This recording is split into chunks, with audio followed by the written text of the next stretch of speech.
Hey y'all, it's Diana from the Dianaverse, and I'm here today to do the full moon in Scorpio forecast. And I had to miss the very important solar eclipse forecast because I was extremely sick for about a month.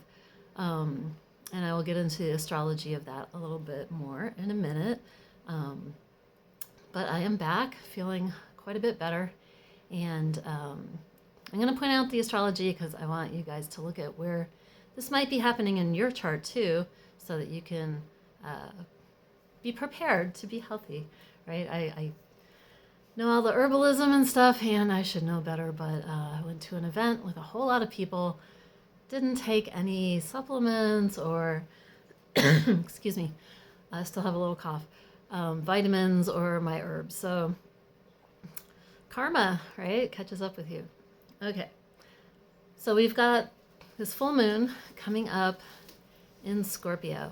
And if you enjoy these, I would really appreciate it if you liked or subscribed so that you can get these into your notifications a little bit quicker. I've noticed because I'm a very small channel, YouTube is very slow in sending this even to the people that are subscribed. So the more people that like and subscribe, the quicker this is available to people. So, and it lets me know if people get something out of it. Leave comments below if any of this strikes a nerve for you. The astrology that's happening at the moment, I'd love to hear about that. And okay, back to this full moon. So the full moon is always when the sun and the moon are opposite sides of our astrology chart. I'm sure you've seen like the astrology wheel, like this wheel that's behind me in this chair.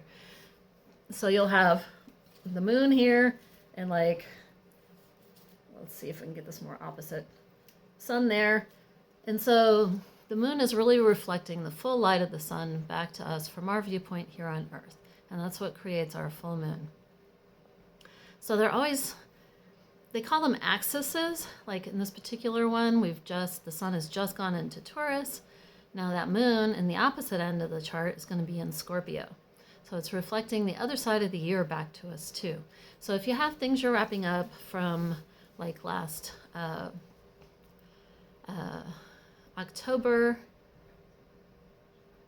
yeah, well, it kind of straddles the months, but around that October-ish time of Halloween time, when the veils were thin and the ancestors were about, that's can show you kind of the flavor of what the moon will be bringing us.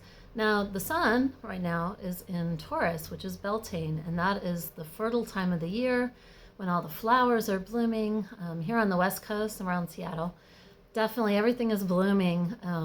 It always reminds me of that Jethro Tull song when he says, "And the flowers bloom like madness in the spring." Seattle is kind of like that. It's a similar climate to west coast of Europe. So everything is blooming right now. The bees are out pollinating, just all the fertility going on. And so that's in our lives too, right? Can renew our lives. Now, what I missed out on, because there was so much happening in April when I was desperately sick and just could not make videos, we have had a lot going on. We had a lunar eclipse, and that's when I got exactly sick. And then we had the planets are all interacting because right now the planets are kind of clustered together a lot on one side of the chart. Excuse me. And they were all in Aries. So it was all about our self-talk. If you remember a couple of excuse me, videos ago, I talked a lot about healing your self-talk, being kinder to yourself. If you're not kind to yourself, who's going to be kind to you, right? So yesterday I was out with my friends foraging, and one of my friends has this beautiful little book called an herbiary and has different plants in there. And we were making a flower essence with Bellis perennis, which is a common lawn daisy. Make sure if you're going to harvest this, you know that you have the plant I'm talking about.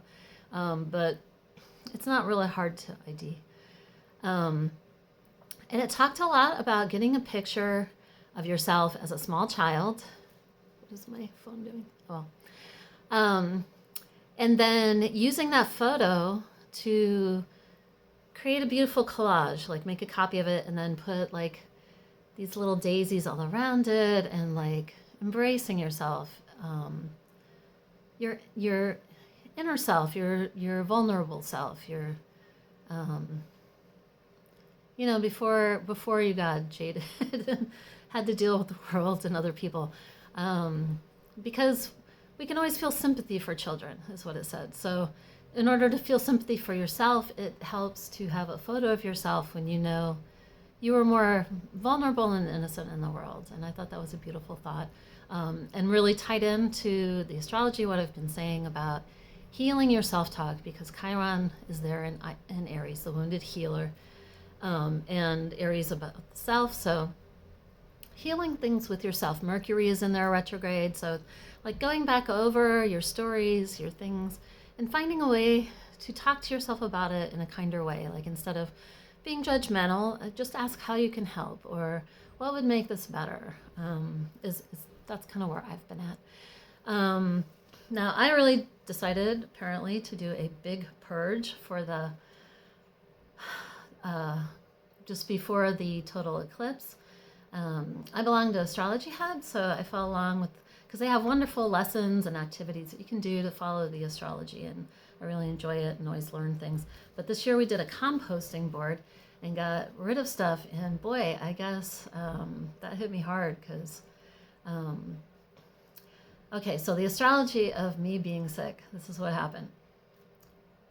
I was focused on the upcoming eclipse. I was looking at how things were going to be, how that Chiron was going to be transiting over my Jupiter. It was going to go over my Jupiter in the second house. So I was very focused on that and what that could mean, and not paying attention to other things in my natal chart. So we have Saturn in Pisces at the moment still, and it went right over my natal Chiron in the first house. The first house is the body. Saturn is physicality, limits, can be father figure, so it can be ancestry. And Pisces rules a lot of things. Pisces is everything, right? It's the last sign of the zodiac, so it's when everything all comes together. So it can be the collective unconscious.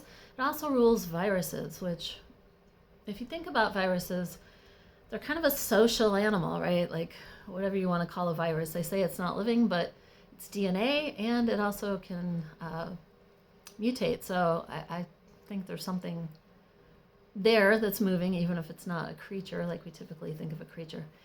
So that Saturn, physicality, with the Pisces, which rules viruses, going over my Chiron in the first house, my body. So I was not paying attention to that. I was being super lax about not taking my stuff. I went to a big retreat thing, which was really fun for the most part, but of course I got sick. And then the turning point of my illness was 2 weeks later, when I like reached my highest fever, and then that broke, and I started, still not feeling well for another 2 weeks, but had signs that things were slowly getting better. The coating on my tongue started to dissipate, and my tongue started to look normal. My fever very slowly started coming down. So I guess I was just really hooked into the eclipse season this year. So if you have your natal chart, hopefully by now you have pulled up the natal chart. I will try to put a link again for a place to find a free chart that you can get for yourself. You need to know your birth time to be able to see what house things are in for you, where the transiting planets. And there's a menu when you pull up your chart, because I'm going to put astro.com. So they have all these choices when you open up. It's the extended chart selection under free horoscopes. And if you put in your birth time and place and date, it will show you where all your planets are in the chart. Now, we all have all of the signs in our chart, whether there's a big emphasis on it or not. And that's a little more advanced. But you can see if you pick in the, I think it's called chart style. I don't have that in front of me right at this moment, but actually I have, I don't want to get out of it though, sorry. Okay, so just poke around in there under the free horoscopes, then the extended chart session, and then in all the choices you have, there's, I think it's called wheel style, not the, like there's choices for the house system that are like Placidus, whole sign, there's a variety, Coke, there's a variety of different charts styles that you can get. I use Placidus. I've tried different ones. Right now I'm using Placidus. But then there's also like the chart drawing something. There's a whole bunch of choices in there, and there's one that is natal chart and transits. And so you can see where the transiting planets are on the wheel superimposed on your natal chart. And then you can see, like, is that Saturn in Pisces? What house is it in? So what area of my life could that affect? And is it going over any of my natal planets? Ones I would look out for getting sick, because this virus seems to be going around. I've heard other people talking about it, and it's a pretty nasty one. It's not COVID, because I tested for that, unless it's a mutation that doesn't show on the test. But it's like a 3-week thing. It starts out with sore throat, a lot of phlegm. One friend of mine actually had pneumonia, but is recovering from that. I didn't, at least I started using my herbs once I got sick, so I kind of try to get rid of any lingering things from viruses, because it's the lingering stuff when you're supposed to be better that can often turn into secondary infections. So the places I would worry about are like the first, if it's transiting your first house, if it's transiting your sun, moon, Chiron, more personal planets. I think if it's transiting your Venus, it could be more like you're going to get to take care of other people who are sick, but I had friends that helped me out, and gosh, did I appreciate them. So yeah, that's a big thing. And Saturn is almost at the end of Pisces, but sometimes at the end of a sign, the planet will really kind of magnify, like it's going to get out its last, whatever it wants to do in that sign. And so, yeah, I wouldn't diminish that. Sometimes that can actually be harder than when it's like in the middle of the sign. So just encouraging you to take a look at where that is in your chart. There were all kinds of transits going on in April. It was such a crazy month for activity. I can't remember all of them to go back over all of them. Excuse me. But since it was happening during eclipse season, we'll probably continue to see a lot of things over the next 6 months. Like I know Venus, I'm going to just look at my little computer chart here. Venus did a whole lot of stuff. I think it squared Pluto. It's not quite conjunct the sun. I think that's still maybe coming up. We had the Jupiter-Uranus conjunction. You may have heard other astrologers talking about that. In the place that it is,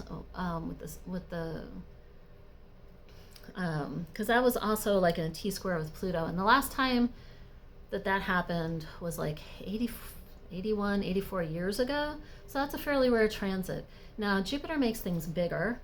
So, and it's opportunities. It can send opportunities your way. And then Uranus is the lightning strike, right? It's a sudden flash of inspiration. It can be sudden accidents too. It's in Taurus, which is a sign of our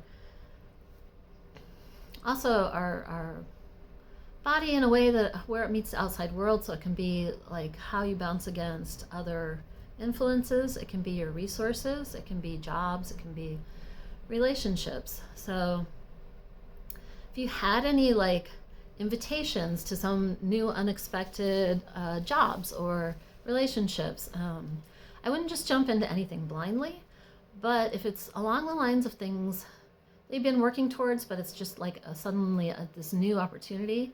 I had something like that. I was invited to teach this summer, and so that's along the lines of what I already do. I already teach classes, so I'm definitely jumping on that opportunity to see how that works out. So look for things like that in your life, sudden communications.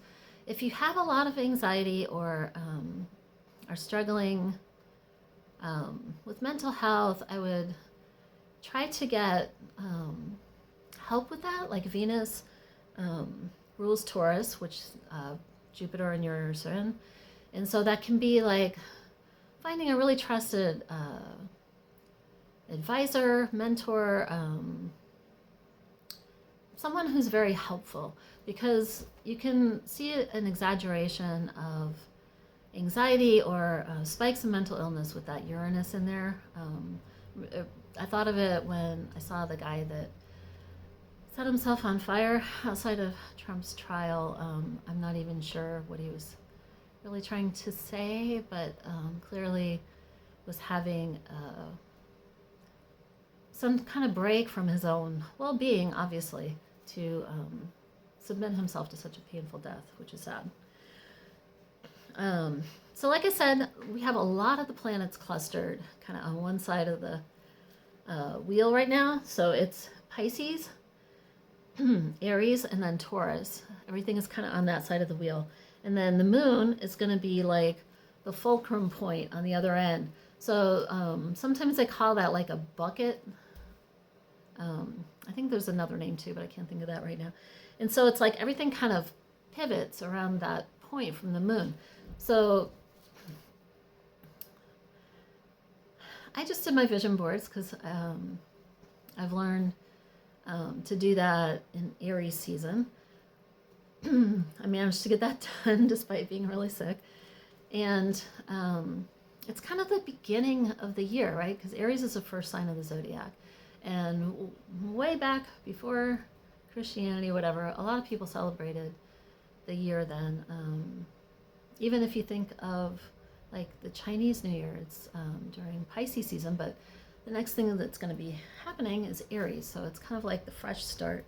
Scorpio, on the other hand, excuse me, where the moon is, it's kind of endings. And what's kind of floated up to my consciousness while I was thinking about this for the video is like we've probably been clearing a lot of stuff this month because stuff has just been moving. And this is like the last stuff, and it's like the emotional stuff. I'd like to clear this phlegm for this cold. Because Scorpio is a water sign, and that's like the emotions. It goes with the cups in tarot. And the tarot card that I picked up today was number 13. This is the Kazanlar deck, which is a little bit different, but you can still see that skull there. This is called the Death card in a lot of other decks. And it's 13 is like, okay, we have 12-ish months in the year. 13 is where we start again, but there's this sort of transitional little phase, right?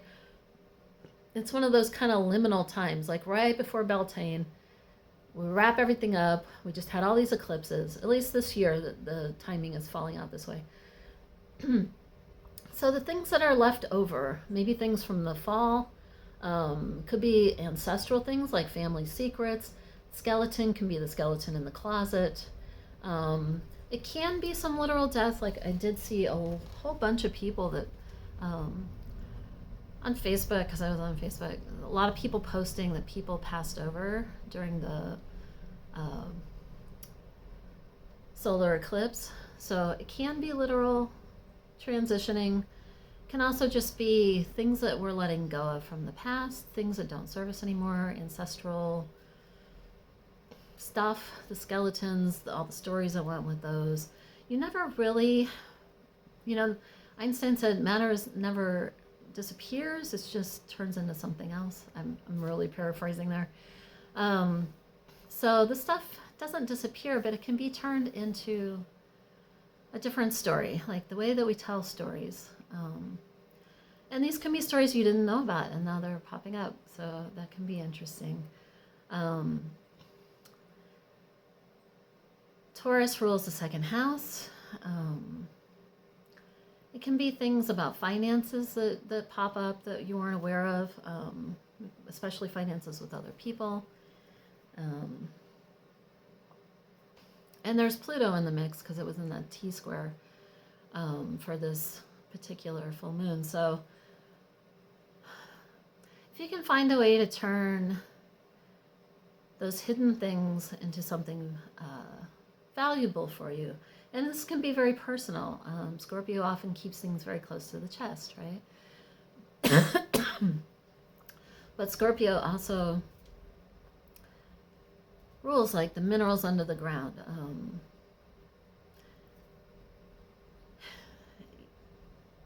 I guess, it's hard to describe because it's something very personal that you have to transform for yourself, that you find what you uncover or what you dig up. And it doesn't have to be a family thing or an ancestral thing. It can be in a business too, like where you find out things that have been going on behind the scenes, or just stuff that you need to put behind you so we can really move forward into this new year with Beltane, full of great possibilities. This Jupiter-Uranus conjunction is going to move apart very slowly because they are outer planets and they move fairly slowly. So that is going to be staying with us. So if you've had opportunities come up, if you've had unexpected communications or things to resolve, you can keep working on those for a while, for the next couple of months, and explore them and see what you can do with them. Anyway, I think that's going to be it for today. Mercury will be going direct again, I believe, next week. So communications will be a little bit easier. Hopefully you have worked on your positive self-talk. Where is it? The stone I've been working with right now, and I don't know how well this is gonna, oops, it looks better in the shade. Green jasper. While I was sick, after my fever broke, I was doing a green jasper gem essence that I felt was helpful, but I also like the stone. So I'll be putting this on my altar. Whenever I walk past, pick up and kind of connect with it.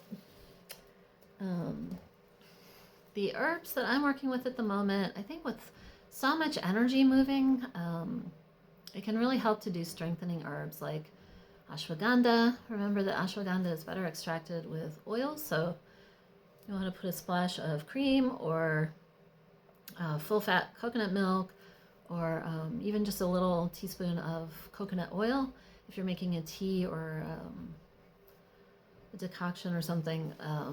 That'll help extract those elements that you want.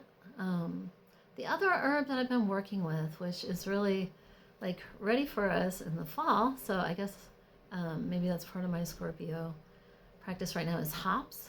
Hops is in the cannabis family, and it has a lot of great properties like CBD, but without all the other things that come with marijuana.